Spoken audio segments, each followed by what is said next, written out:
O incêndio consumiu grande parte do arquivo de mais de 10 anos do Hospital Central de Maputo. Subiu de 10 para 18 o número de casos recuperados do novo coronavírus no país. Cerca de 60 mil famílias são assoladas pela seca em 5 distritos da província de Inhambane.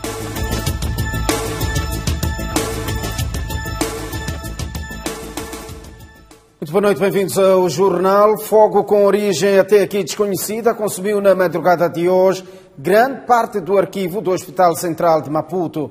A maior parte dos documentos perdidos são históricos clínicos de pacientes guardados há mais de 10 anos. O fogo chegou de madrugada, consumindo o edifício do arquivo clínico da maior unidade sanitária do país. Foi por volta das 3 horas, quando um cheiro estranho e fumaça chamaram a atenção da equipa de segurança interna do HCM, que de imediato ligou para o seu superior hierárquico. Então, logo eu, na hora, liguei para o senhor diretor, o administrador. Ele logo ligou para os homens da gestão pública, aliás, dos bombeiros, para poderem ver o que estava acontecendo. Algum tempo depois, confirmou-se o que já se desconfiava. Afinal, o arquivo clínico do Hospital Central de Maputo estava em chamas e o Corpo de Salvação Pública foi chamado a intervir. E que chegaram, eram 5 tal, assim que conseguiram ver o que eles podem fazer e tentaram a forma de debelar o fogo.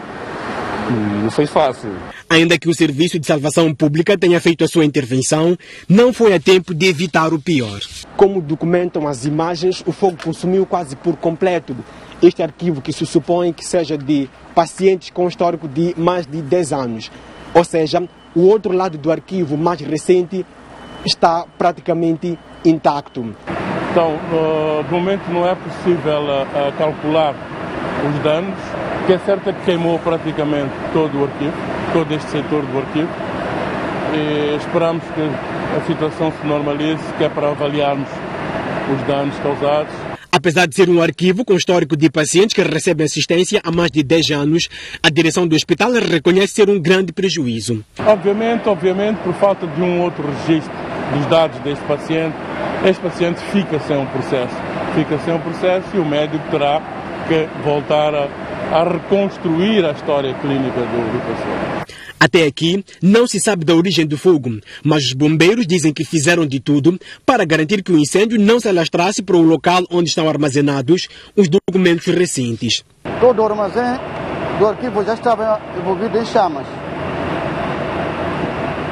E isso é bem provável que a equipa da segurança tenham descoberto um pouco mais tarde. Só para se ter uma ideia da dimensão do incêndio, foram necessários 3 caminhões como estes para controlar o fogo. Depois do incêndio que consumiu parte do arquivo do Hospital Central de Maputo, a unidade sanitária já pensa em acelerar o processo de armazenamento eletrônico do histórico dos doentes. As imagens são de Abdul Manissa Dari Costa, STV. Agora o ponto de situação sobre a Covid-19 subiu de 10 para 18 o número de casos recuperados do novo coronavírus no país após a atualização feita este sábado pelo Ministério da Saúde. Entretanto, não houve registro de novos casos da Covid-19 nas últimas 24 horas. Nas últimas 24 horas foram testadas no Centro de Referência do Instituto Nacional de Saúde 91 amostras de suspeitos da Covid-19 e todas deram negativo. Não aumentaram os casos positivos, mas aumentaram os recuperados, tendo passado de 10 para 18. Trata-se de mais 6 casos de pessoas recuperadas da província de Cabo Delgado, 4 de Afungi e 2 de Pemba. E nestes também temos 2 pessoas previamente infectadas que já estão recuperadas da província de Maputo. Todos estes recuperados não tiveram nenhum internamento e com isolamento no domicílio. Assim, dos 79 casos positivos já diagnosticados, dos quais 71 de transmissão local e 8 importados, 68 são ativos para a Covid-19. Os 91 testados são de 5 províncias, nomeadamente. 21 amostras testadas são de Cabo Delgado, 16 amostras são da província de Tete, 6 amostras são da província de Manica, 1 amostra da província de Sofala, 11 amostras da província de Maputo e 36 amostras são da cidade de Maputo. Ainda assim, o Instituto Nacional de Saúde garante que vai continuar a testar amostras de todas as províncias, mas com destaque para as províncias de Cabo Delgado e Maputo, para além da cidade de Maputo. Nós estamos a receber já cerca de 100 amostras diárias para este foco geográfico específico, mas o laboratório de referência não pode deixar de dar atenção a todo um país, não é? Neste momento que estamos aqui na conferência da imprensa, há uma equipe que está a trabalhar para testar de forma intensa e dedicada as amostras que são recebidas. Ao 40º dia da Covid-19 em Moçambique, 2.337 suspeitos já foram testados e destes, 1.035 pessoas continuam em quarentena domiciliária. Verifica-se incumprimento de uso de máscaras no principal mercado em Quilimane. Muitos vendedores preferem meter as máscaras no bolso e só as usam em caso de pressão das autoridades.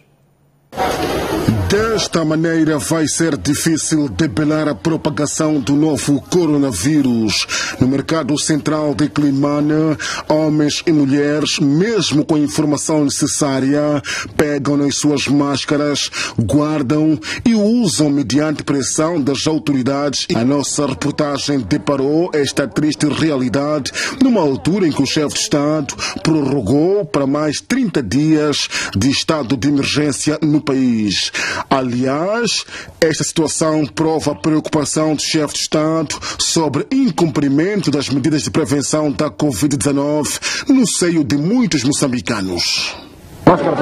Era antes de pôr. Oh, minha mãe. O problema é quando põe dói-me essa área aqui. Dói-me essa área aqui, orelhas expulsas, depois dói-me. Tenho. Mas tem que pôr sempre máscara, mãe. Eu sei. Temos aí coronavírus, né? Eu sei que temos coronavírus, aquilo mata de verdade. Não é brincadeira. Só porque o meu problema é quando pôr máscara. Isso aqui, essa parte do pescoço, a veia dói-me. Por que tira a máscara? O problema é eu sofro de asma. Sim. Sofro de asma, quando uso máscara fico afogada. Sim. Enquanto isso, as autoridades policiais ao nível da província da Zambésia desdobram-se em ações de desinfecção dos meios. Praticamente visa reduzir o máximo possível a nossa condição de propensão à contaminação. Como sabem, nós estamos na via pública fazendo cumprir as normas de restrição. E lá na via pública somos propensos. E uma das formas que encontramos para reduzir esse nível de propensão decorrente da nossa profissão é mesmo esta, uma delas. Há tantas outras, mas esta contribui para que a contaminação reduza no seio da corporação. Refira-se que neste momento a província da Zambésia não tem registro de casos da Covid-19. A Organização das Nações Unidas para a Habitação em Moçambique sugere a reflexão sobre a necessidade de abrigos temporários em zonas urbanas do país, com vista a albergar as populações residentes em zonas confinadas. A ONU diz ser importante, sobretudo, neste contexto do coronavírus. Antonieta José vive com 4 netos no bairro de Machaquenide, na cidade de Maputo. Esta é sua residência, feita com base em material precário. Diante da pandemia que assola o mundo, a idosa respeita as medidas de higiene necessárias porque já ouviu falar da doença. De facto, já ouvimos falar sobre Covid-19. Entretanto, para além de respeitar as medidas, um aspecto que pode penalizar famílias como a da senhora Antonieta, em caso de contaminação pelo novo coronavírus, é o espaço quase sem ventilação no qual ela reside. E este não é apenas assunto do interior de Machaquene, por exemplo. Em várias zonas urbanas do país, há vários bairros com densidade populacional elevada e em situação de confinamento, sem condições suficientes em diversos aspectos, sobretudo no que diz respeito ao saneamento.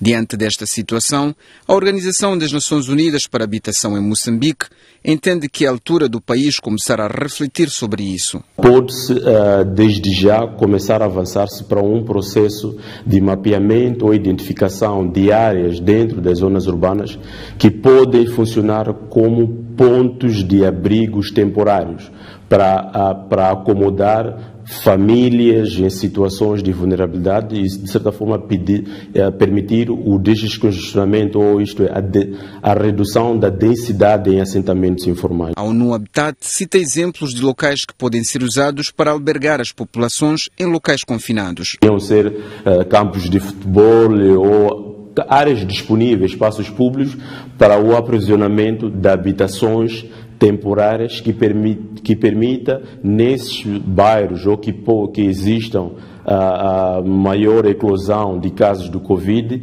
poder-se fazer essa triagem e também ao mesmo tempo a potencializar esse distanciamento social. A organização aponta ainda que a necessidade de instalação dos centros de assentamento urbano podem ser viáveis por 3 aspectos. Primeiro, no momento de prevenção, que são as medidas que estamos a fazer.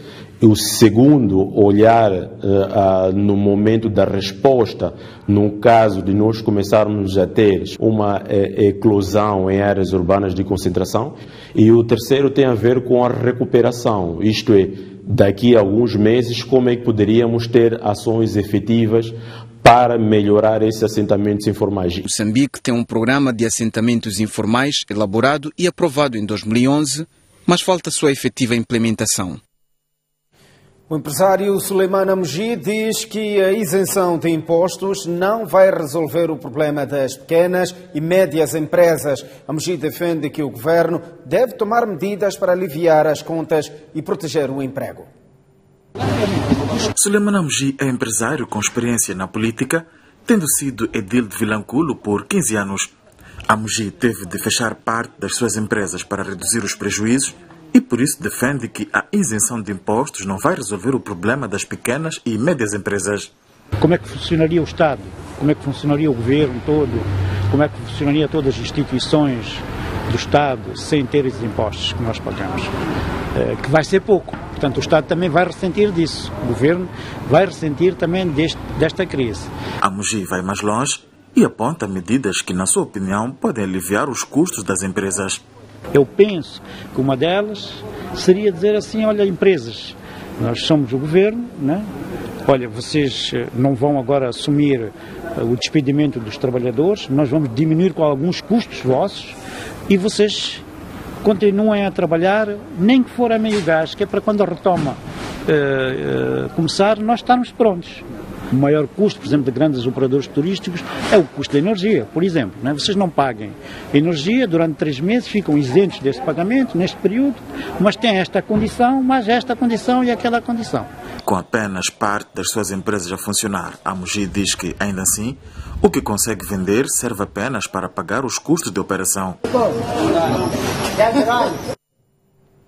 A meio estado de emergência, um agricultor baseado no distrito de Sussundenga trabalhou 5 hectares de terra para a produção de comida que visa garantir a segurança alimentar a pouco mais de 10.000 habitantes da comunidade de Matica. Estamos na comunidade de Matica, distrito de Sussundenga, onde observadas todas as medidas de prevenção, Farnela, com sua semeadora, lança grãos de feijão na terra, na perspectiva de garantir a segurança alimentar. No momento que nós estamos em quarentena, temos que produzir, porque depois da quarentena queremos comer. Temos que garantir a alimentação. Garantia da alimentação é estando em casa produzindo. Não é dormindo, não. Temos que produzir para conseguirmos ter alimentação. Enquanto produz, vemos aqui que está mascarado, está com luvas. Isso é mesmo no âmbito da proteção contra a Covid-19? Sim, porque também temos que estar prevenidos. Segundo fomos dito que no momento que podemos interagir com os outros, para não transmitirmos saliva ao nosso colega, e as nossas mãos têm que estar sempre limpas, com água e sabão. E porque se deve sair, se necessário, a organização Swiss Contact monitora por via telefônica os níveis de produção, onde um dos beneficiários é Santos Farnela. Estamos em Matica, estamos a vir para aí, vamos avaliar a situação dos campos para ver se podemos providenciar algum Alguma assistência técnica? Nesse período de quarentena, nós estamos a continuar com as nossas ações, não muito de forma presencial, mas temos canais que são os facilitadores que foram treinados, tal é o caso do Sr. Santos, que com o protocolo que nós já temos, eles vão seguindo para que a produção não pare. Espera-se que dentro de 30 dias inicie o processo de colheita de diversas variedades de feijão nestes campos. Açúcar castanho de produção nacional tende a escassear nos mercados da cidade de Maputo, onde o preço por quilograma disparou para 80 a 85 meticais, contra os anteriores 60 a 65 meticais. Esta situação está a causar preocupação nos consumidores e nos vendedores. Desde a declaração do estado de emergência no país, há produtos de primeira necessidade que tendem a escassear no mercado e a registrar agravamento de preços. Um deles é o açúcar castanho de produção nacional. Omar constatou isso na sua ida ao mercado Fajardo, para onde ia fazer compras. É difícil porque o açúcar é fabricado aqui em Chinavale, e é a nossa terra mesmo. Agora, quando sobe dessa maneira, nós ficamos espantados, uma vez que o governo declarou que como não haverá aumento salarial, o que é devido a essa epidemia que nós estamos, mas tenha abaixado as coisas, em vez de subir. Moçambique conta atualmente com 5 fábricas de produção de açúcar, sendo 3 na província de Sofala e outras 2 na província de Maputo. Os armazenistas aqui na capital do país também dizem que estão a verificar a escassez do açúcar. Antes do estado de emergência recebíamos por aí 1000 por semana. Depois do estado de emergência já houve escassez do açúcar, estamos a receber por aí 250, depende da fábrica. Aquilo que tem fabricado, eles mandam para nós e fazem o empacotamento. Estamos a falar de unidades de 1 kg. Exato, unidade de 1 kg. Se o preço subiu nos armazenistas, o agravamento é imediato nos retalhistas. É o que a STV verificou nas mercearias do Mercado Central de Maputo. O açúcar subiu muito, por enquanto. Porque já estamos a comprar com o armazenista a 80 meticais. Então estamos a vender por aí 90, mas também não todos os armazenistas, que ainda está a 80. A armazenista que está a vender 90 meticais. Então estamos a balizar vender 100 meticais de açúcar. E como é que tem sido a procura? A procura é maior. O açúcar é uma das matérias-primas indispensáveis para a produção de pastéis, arrofadas e bolos. Ramiza Gulamo está na sua cozinha e prepara a massa para a produção de mais um bolo e tem consigo o açúcar castanho, que está com o preço agravado e está a impactar nos preços do produto final. Neste momento subiu, penso que é por causa da pandemia e com base nisso a gente é obrigado também a aumentar o valor dos bolos, né? Joana Jamis está na loja, procura pelos materiais para a produção de bolos, um trabalho que nos últimos dias sofre com a subida do preço do açúcar no mercado, sobretudo o castanho. Continua a vender o mesmo preço, porque quando aumenta os preços, agora como estamos com a pandemia, os clientes também dizem que não há dinheiro, não aceitam, às vezes tentamos aumentar o preço, mas eles pedem aqueles bolos pequenos porque não há dinheiro, não conseguem empacar. Há supermercados na cidade de Maputo, como a Shoprite, que limita a compra do açúcar até 5 unidades de 1 kg por pessoa. E neste supermercado, Fresh Market, reabasteceu-se o suficiente para resistir à tendência de escassez. Temos o açúcar para todos os clientes, nunca tivemos esse problema. Do jeito como estão a ver, as nossas prateleiras todas estão cheias. Nós não temos tido escassez do açúcar. A STV contactou a Distribuidora Nacional do Açúcar, mas sem sucesso. A Inspeção Nacional de Atividades Econômicas, INAE, diz ter conhecimento da escassez e variação dos preços do açúcar. Diz igualmente que reuniu com alguns agentes econômicos para que fosse estabelecido o único preço pelo quilograma do açúcar castanho, mas nem todos estão a cumprir. O que nós fazemos, aconselhamos ao agente econômico a colocar 75 o castanho e 80 o branco. E temos, na maioria deles, têm colocado o preço. Então, aqueles que estão acima destes, quando nós recebemos alguma reclamação, vamos ao estabelecimento, trabalhamos com o agente econômico, pegamos nas faturas para garantir que ele tenha alguma margem de lucro, porque ele tem custos do transporte, os custos fixos, que não podemos também dizer que ele vai fazer ao preço sem ter lucros. Ele tem que ter algum lucro. O que nós pedimos é que ele não pegue as margens máximas de lucro de acordo com o decreto 56/2011 de 4 de novembro. Para além do açúcar nacional, há produtos de primeira necessidade como o arroz, o óleo de cozinha e a cebola que estão a conhecer por estes dias agravamento de preço na cidade de Maputo.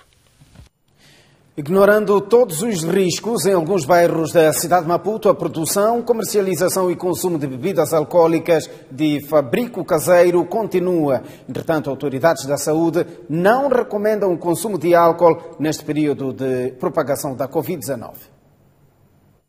Se por um lado os bares, as cervejarias e barracas estão fechadas, o mesmo não se pode dizer em relação às casas que se dedicam à produção e venda de bebidas alcoólicas. O negócio tem como epicentro os bairros da periferia da cidade de Maputo. Na sua maioria, as regras de higiene básicas são totalmente ignoradas. Enia Joaquim produz o putso, bebida feita na base de arroz, farinha de milho e de machoeira na sua casa. Mas os bancos vazios, tambores cheios de bebida e nenhum cliente mostram que as restrições impostas pela necessidade de evitar a propagação do novo coronavírus estão a afetar este negócio. Aí fome mesmo o negócio, aí fome você não vai deixar com quem? Com quem é ele é até que famba, com quem é ele é até que famba. Porque não é para com a tsama lá cá. Dona Enia, como carinhosamente é tratada, vende a bebida desde os anos 70. Sustentou os 7 filhos com as receitas deste negócio. E antes do surto da Covid-19, a atividade era lucrativa. Mas só se nem 1.000 às vezes ninguém come. Não, mamãe 1.700. Mas 500 às vezes é 300 mesmo. O negócio é geralmente feito de forma discreta, porém há alguns sinais para os apreciadores destas bebidas. Exemplo disto é este recipiente colocado na entrada desta residência. Sem querer ser identificada, a senhora na esteira, que também produz o putso, diz que sabe que durante o estado de emergência a comercialização do seu produto é proibida.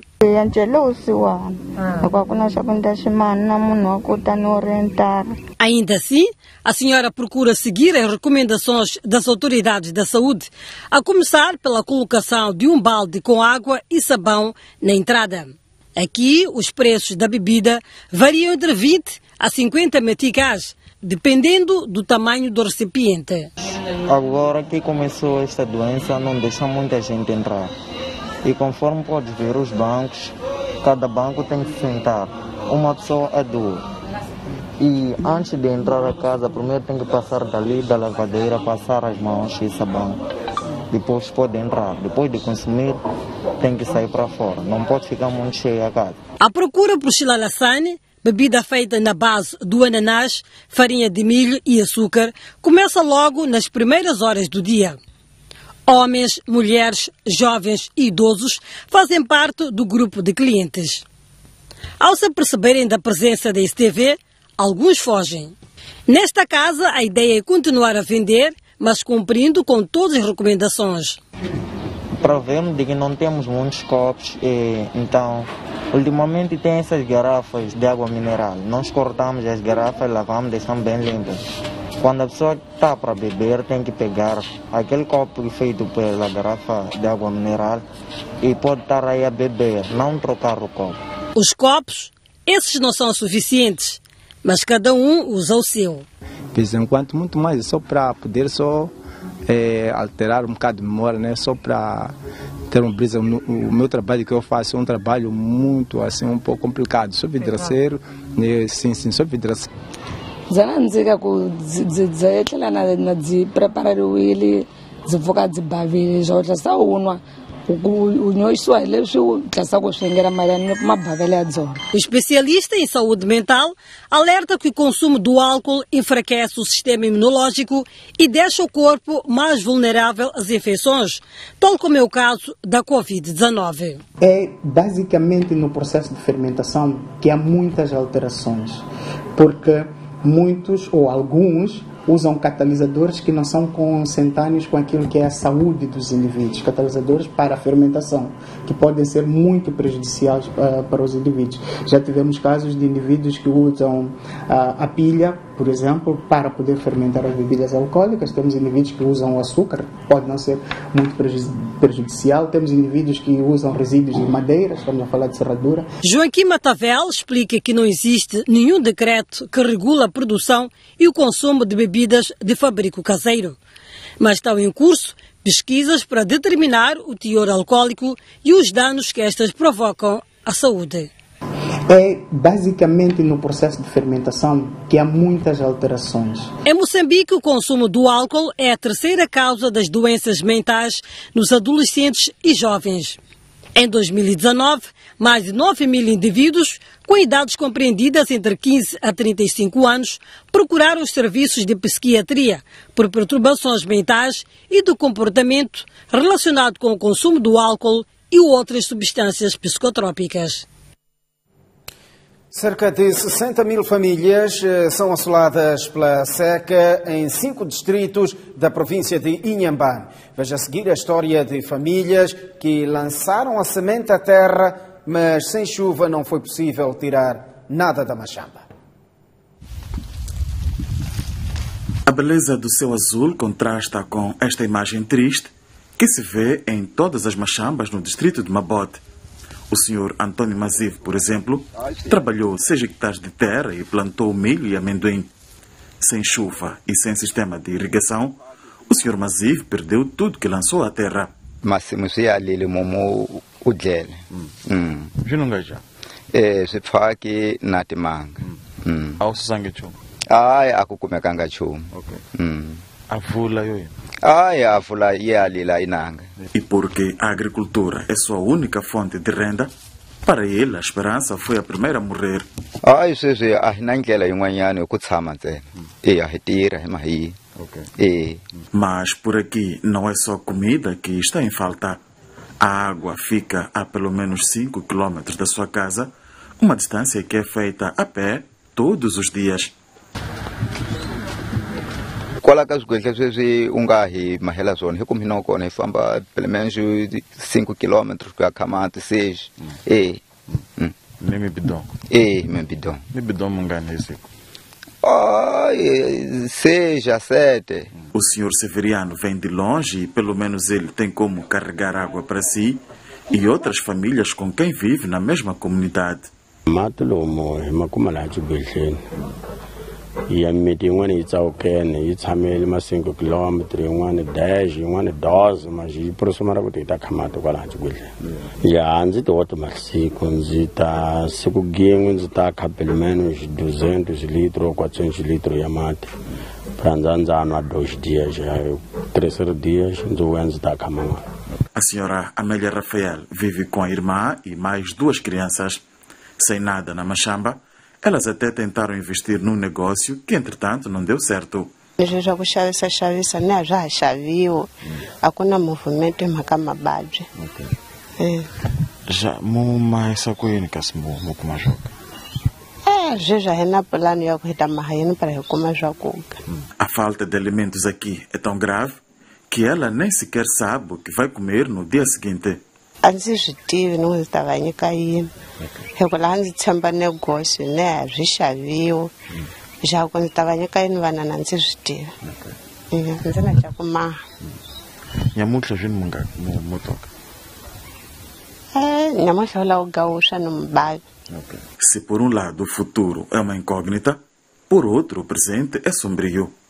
Para hoje, a senhora Amélia tem apenas esta tigela de cacana com chima para ela e mais 3 pessoas, que vai servir para o almoço, que é, por sinal, a única refeição que passa por dia.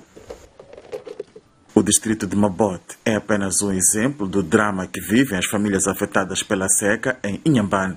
Ao todo, são cerca de 60 mil famílias a braços com a fome, das quais 29 mil famílias já têm assistência alimentar garantida pelo Instituto Nacional de Gestão de Calamidades e seus parceiros.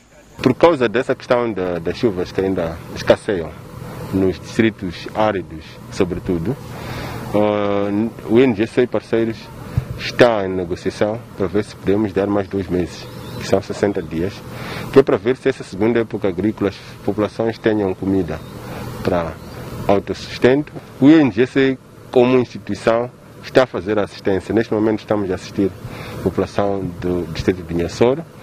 E os parceiros também estão em processo de negociação com os seus doadores, que é para ver se podemos alongarmos essa questão da assistência alimentar por mais 2 meses. Além da assistência alimentar, as famílias vão ainda receber sementes para produzir a própria comida, caso chova nos próximos dias.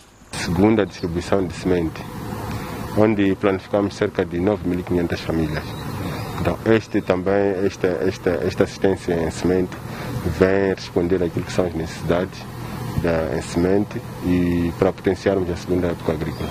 A seca afeta pelo menos 5 distritos da província de Inhambane, sendo 20 mil famílias em Mabode, 17 mil em Funhaluro, 16 mil em Govur, 11 mil em Panda e 3 mil em Massenga. Saímos esta altura para um curto intervalo. Voltamos dentro de instantes com mais informação. Até já. Bem-vindos à segunda parte do jornal. Moçambique está entre os 10 países africanos que ainda não registraram mortes causadas pelo novo coronavírus. Em todo o continente, a Covid-19 já infectou mais de 38 mil pessoas e tirou a vida a mais de 1.600.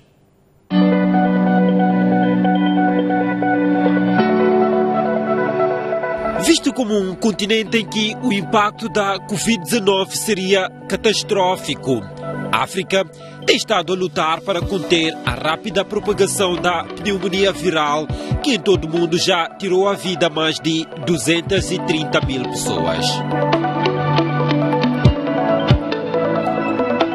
O mundo já contabilizou mais de 3 milhões de pessoas infectadas pelo novo coronavírus, das quais a África contribui apenas com mais de 40 mil casos, 0,8% do número global. Entre os 53 países do considerado berço da humanidade, a África do Sul, uma das primeiras economias do continente, continua com mais infectados, mais de 5 mil casos e já registrou 116 mortes. Egito é o segundo país com mais casos registrados, com mais de 5.500, mas tem mais que o triplo das mortes registradas na África do Sul. Já morreram 406 egípcios. Segue-se Marrocos, país do norte de África, separado apenas pelo mar Mediterrâneo da Espanha, um dos países europeus mais afetados pelo novo coronavírus, com mais de 4 mil casos e um saldo de 117 mortes. Já a Argélia, quarto país africano mais afetado, com mais de 4 mil casos, destaca-se por ser no continente o país com mais mortes registradas. Ao todo, morreram 453 pessoas. De acordo com o Escritório Regional da Organização Mundial da Saúde para a África, em todo o continente, morreram até este sábado, 2 de maio, 1.691 pessoas, 0,6% do número global de mortes, situado em 238.999 mortes. Mas como é que o continente consegue evitar a rápida subida dos números? Em termos comparativos com o nível mundial, o número de voos para a África é relativamente menor. Depois eu penso que a África teve tempo para se organizar em termos de rastreio de viajantes. Isso pode ter ajudado a reduzir o número de sementes de facto instaladas. E depois o acesso a partir de outros componentes, de outros continentes, para a África, é maioritariamente, com exceção dos portos, é maioritariamente por via aérea, que é um mecanismo de viagem com altos padrões de controle sanitário. Ainda em nosso favor, existem são hipóteses relacionadas à ecologia e o clima. A África tem o benefício de ter uma boa irradiação solar e se sabe, a partir dos outros vírus, que os raios ultravioleta destroem patógenos. E os patógenos responsáveis pela transmissão da Covid-19 já provocaram mortes em 43 dos 53 países de África. Moçambique faz parte dos 10 territórios africanos onde ainda não se registrou nenhum óbito. É muito positivo que nós não estejamos a ver mortes, mas eu tenho receio de asseverar que pode ser por alguma característica, considerando que nós estamos em fases epidêmicas diferentes. No continente, do total dos mais de 40 mil casos confirmados, 39,4% estão totalmente recuperados e 60,6% ainda são casos ativos. A África do Sul é o país com mais casos recuperados. São 2.073 pessoas, equivalentes a 22,6% do total de casos registrados no país, seguido da Argélia, com 1.773 casos recuperados, 19,43% do total de registrados. Apesar dos baixos números em relação a outros continentes, a Organização Mundial da Saúde mostrou-se esta semana preocupada em relação à tendência crescente do número de casos e mortes no continente.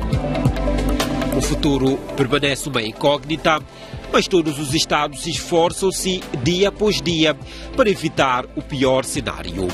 Se nós não cumprirmos com as medidas de distanciamento social, o vírus vai se instalar na população e as medidas de distanciamento social visam exatamente que o vírus, uma vez instalado, não consiga transmitir e, portanto, aqueles infectados conseguem debelar o vírus por si só. Nós desejamos que a transmissão seja interrompida por completo. Não sendo possível, desejamos que seja tão lenta que permita uma resposta adequada dos serviços de saúde e de todas as outras partes interessadas. Em termos estatísticos, no que ao género diz respeito, 63,42% das pessoas testadas positivas no continente são homens e 36,58% são mulheres. O Papa Francisco pediu hoje aos governantes de países, regiões ou municípios que demonstrem unidade perante as diferenças para ajudar os seus povos a superar a atual crise causada pela pandemia da Covid-19. Oramos hoje pelos governantes que têm a responsabilidade de cuidar dos seus povos nestes tempos de crise. Disse o Sumo Pontífice na missa da manhã que realiza todos os dias na capela da sua residência, a Casa Santa Marta do Vaticano. O Papa indicou que orava pelos chefes de Estado, presidentes de governo, legisladores, autarcas e presidentes de regiões para que o Senhor os ajude e lhes dê força porque o seu trabalho não é fácil e para que, quando houver diferenças, entendam que em momentos de crise devem estar muito unidos pelo bem do povo, porque a unidade é superior ao conflito. O Sumo Pontífice também apontou a necessidade de os fiéis perseverarem a sua fé em tempos de crise, que são momentos de escolha que os colocam perante as decisões que precisam de ser tomadas. Pode haver muitas crises na família, no trabalho, no mundo, e esta pandemia é uma época de crise social, advertiu o Papa Francisco.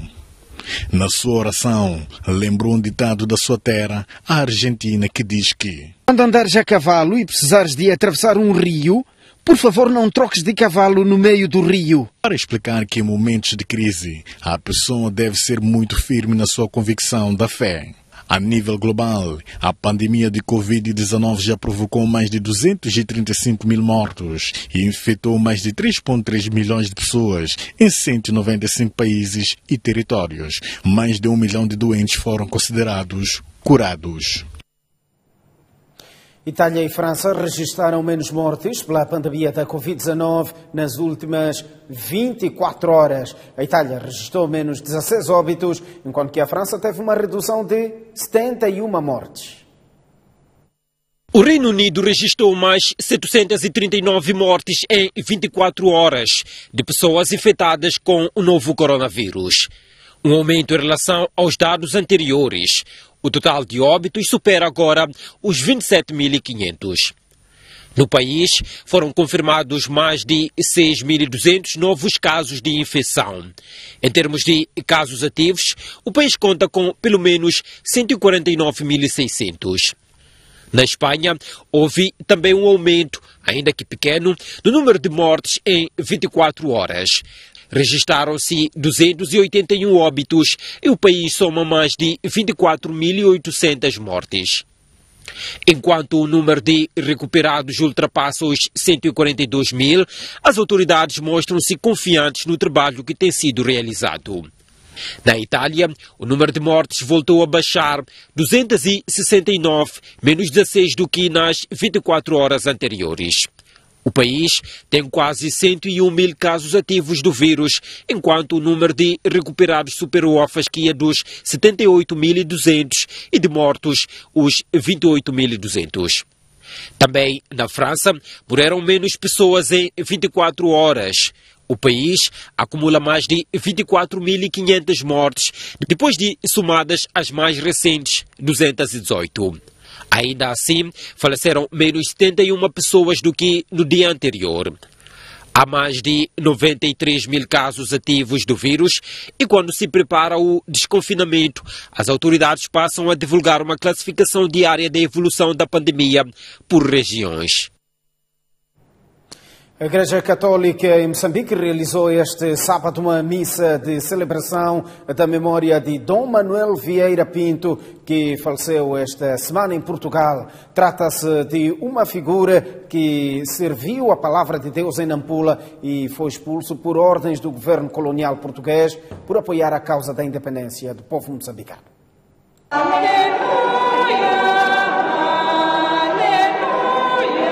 À mesma hora que, em Portugal, realizava-se a última missa das exéquias de Dom Manuel Vieira Pinto, na Sé Catedral, na cidade de Nampula, realizava-se igualmente a missa de celebração da memória deste homem que chegou em Moçambique em 1967 como bispo de Nampula, onde viria a se apaixonar pelo povo moçambicano, em particular o povo Macua.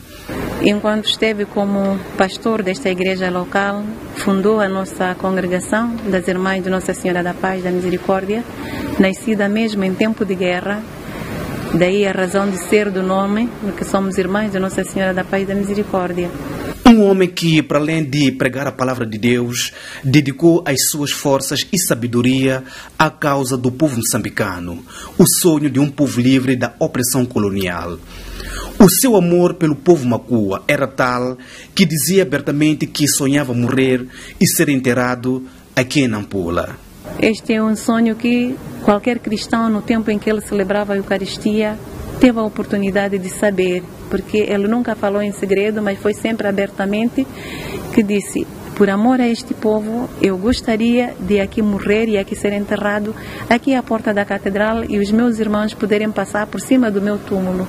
Não foi possível realizar esse desejo, porque em março de 1974, Dom Manuel Vieira Pinto aprovou um documento assinado pelos sacerdotes da sua diocese sob o título Imperativo de Consciência, que não agradou ao governo de Marcelo Caetano. O documento da discórdia defendia uma resposta corajosa aos problemas graves do povo moçambicano e destinava-se inicialmente a ser apresentado exclusivamente na Conferência Episcopal de Moçambique, mas acabaria por chegar ao domínio público.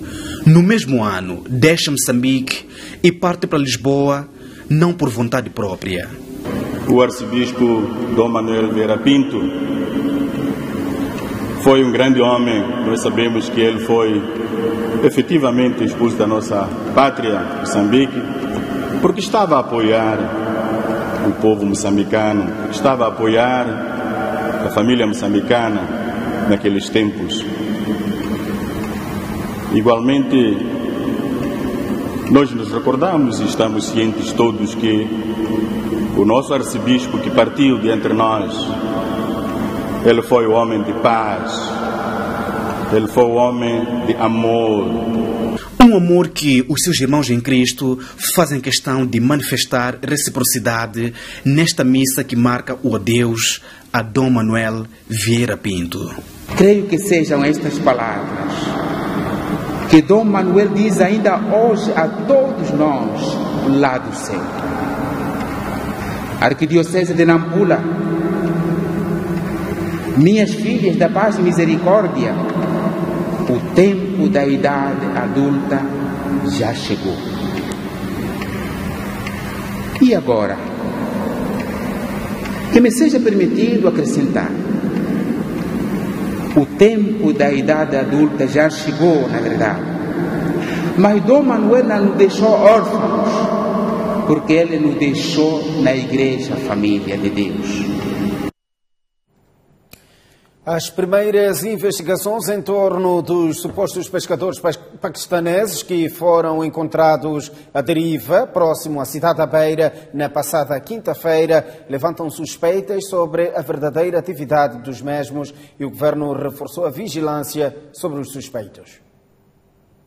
Martins Martinho é o nome deste experiente pescador moçambicano. Ele está há cerca de 52 anos envolvido em atividades de pesca. Martinho duvida dos argumentos apresentados por estes supostos pescadores paquistaneses e indicou que há indícios claros que este barco não é de pesca. Não, isto está claro. Isto é um barco que faz tudo menos pesca.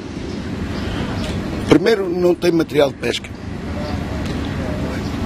E não é possível o que está a ver no barco, porque está ali um pó de carga que partiu. Eles estiveram atracados a algum lado. E para ser de pesca tem que ter o número do barco, o nome do barco tem que ter o número da licença do país que está e nome. E ele não tem nada. É um barco pirata. Para Martins Martinho, esta embarcação transportava uma carga muito pesada até bem pouco tempo, daí que a desculpa dos pescadores de que sofreram com um vendaval há cerca de 2 meses é falsa, porque a linha de água no barco marca isso. Tudo é possível, mas este barco, se foi arrastado carregado, porque ele flutuou 80 centímetros. Só como está agora, ele descarregou carga que ele estava a suportar, que desceu 80 centímetros para baixo. Teve carregado. A linha de água marca isso. Mas aquela linha de carga é muito recente. Já descarregou. Agora descarregou aonde? A mesma suspeita está na posse de uma equipa multissetorial constituída pela Cernic, Polícia Marítima, Lacustre e Fluvial, Migração e Administração Marítima, que está a investigar, desde esta sexta-feira, todos os passos que concorreram para que este barco parasse no porto de pesca da Beira. Dadas as suspeitas que recaem sobre os tripulantes desta embarcação, as medidas de segurança foram reforçadas neste local com a colocação de uma equipa mista de Forças de Defesa e Segurança que permanece neste local 24 horas por dia. A área onde se encontra a embarcação dos paquistaneses foi isolada pelas autoridades do porto com vista a evitar o contacto com os mesmos no âmbito de prevenção contra a pandemia da Covid-19. As autoridades garantiram que voltarão a se pronunciar brevemente sobre este caso. O Partido Frelimo, através da sua bancada na Assembleia Autárquica da Beira, acusa a edilidade de falta de transparência na gestão dos seus recursos financeiros e exige auditoria independente às contas municipais. A bancada do Partido Frelimo na Assembleia Municipal da Beira convocou a imprensa para, através do seu porta-voz, Manuel Severino, mostrar-se agastada com o relatório do Conselho Municipal da Beira referente às atividades do ano passado, apresentado esta semana em sessão ordinária, que, para este partido, não reflete com a realidade da cidade.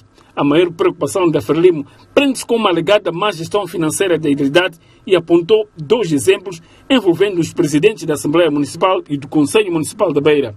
Na própria conta de gerência, fomos constatar de que houve, no ano passado, uma transferência de reembolso para o senhor Ricardo Gilberto Lange, a um valor de 146 mil meticais, referente, portanto, a aluguer de uma alegada aparelhagem para a Assembleia Municipal, incorrendo desta feita a violação da Lei da Probidade Pública.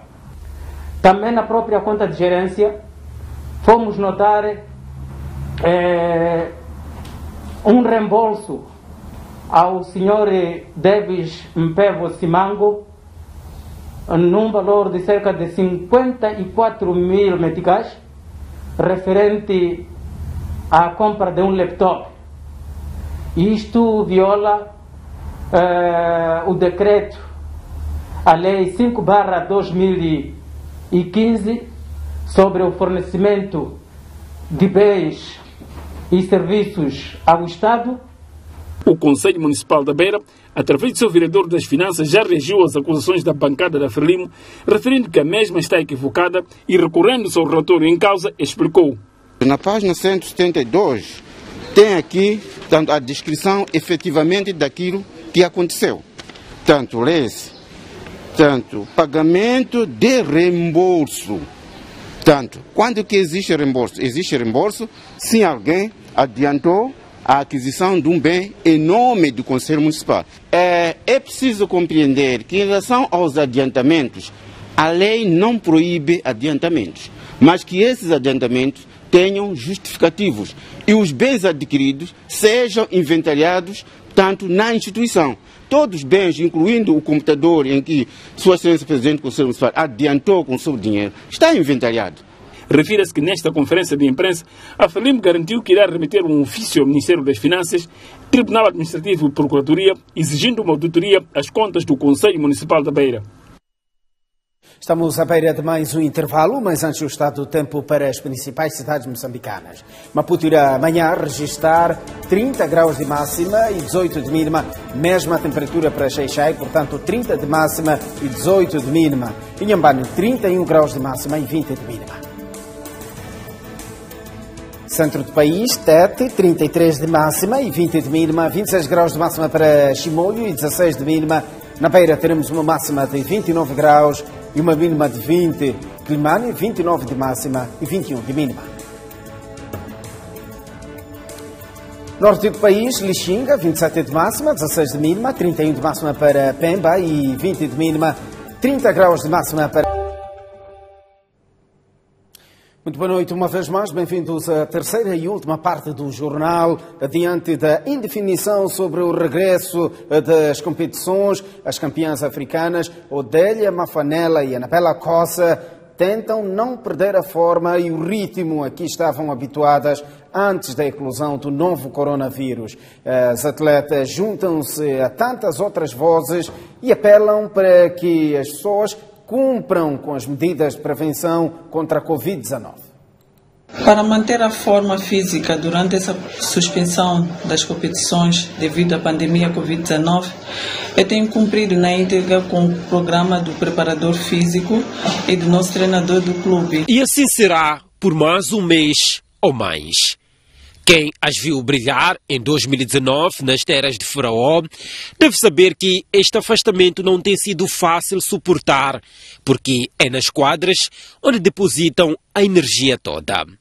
Dentro de Moçambique, imbatíveis. Há 6 anos que só sabem ser assim. Por isso, para quem está habituado a uma rotina destas, ter de fazer uma paragem é difícil. Um dos maiores desafios tem sido estar distante da quadra. Para quem pratica desporto, acho que consegue perceber que é difícil parar de fazer o que fazemos diariamente. Temos que ser fortes, superar dia após dia, pois só assim é que podemos conseguir vencer o coronavírus. Entre as responsabilidades e as vontades, o dilema de quem sabe que, confinada em casa, manter a forma física e ter o ritmo em dia depende de si. Nesse momento, dizem elas, deve reinar o bom senso. Essa fase eu tenho enfrentado muitas dificuldades, Por exemplo, eu tenho que acordar muito mais cedo para poder cumprir com o programa do meu preparador físico e do meu treinador. Tenho que ir ao serviço. Antes tenho que cuidar da casa. Às vezes sem conta, bate aquela preguiça, aquela vontade de não acordar cedo, porque não tenho nenhuma competição. Eu podia estar a dormir um pouco mais, podia estar a aproveitar disso e daquilo. 21 e 18 parecem ser apenas números, mas não. Representam os anos em que Anabelle e Odélia, duas das mais experientes basquetebolistas nacionais, estão no ativo. E para as bicampeãs africanas, ainda não é tempo de parar.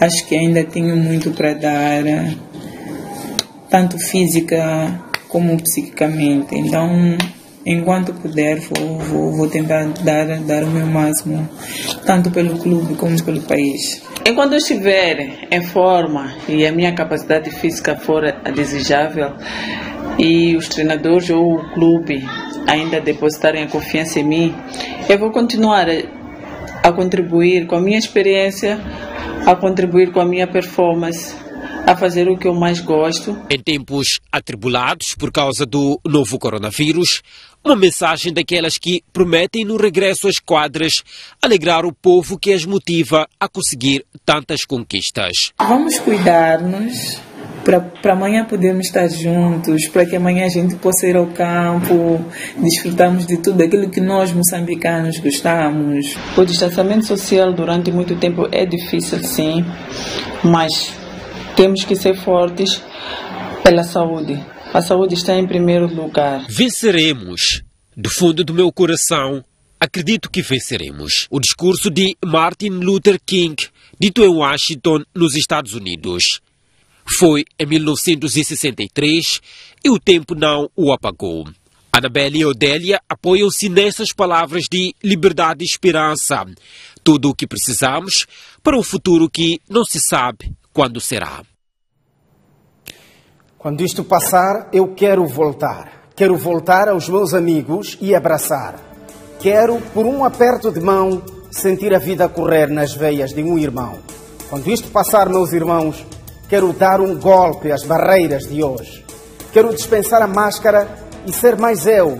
Quando isto passar, eu vou usar os meus pés para correr atrás da vida adiada, mas não perdida.